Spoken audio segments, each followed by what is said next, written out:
تخيلي ريحة صينية البطاطس دي وهي على النار كده، ريحتها تجنن، والطعم حاجة كده يا نهار ابيض بجد. يلا بينا نشوف الخطوات واحدة واحدة، بس يا ريت ما تنسوش تصلوا على النبي. يلا بينا نبدأ.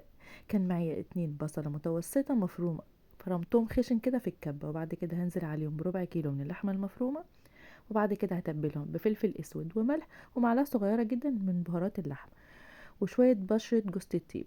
هفرمهم في الكبة، وبعد كده هجيب 3 بطاطسات هقطعهم شرايح بالثوم كده، وبعد كده هجيب 2 بصلة وبرضه هقطعهم شرايح، وبعد كده بقى هجيب الصينية بتاعتي وابتدي ارص فيها البطاطس والبصل وكمان اللحمة بعد ما عملتها قرص كده زي ما انتوا شايفين.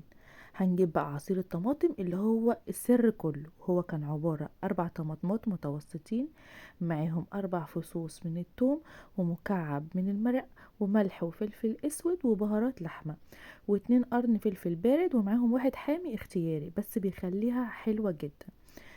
الصلصة دي بقى بجد تحفة، طبعا هنحطها ونسويها على النار وبتطلع بالشكل ده. طبعا بقدمها مع رز ابيض، وعايزة اقول لكم ريحتها وطعمها بجد تحفة وتجنن.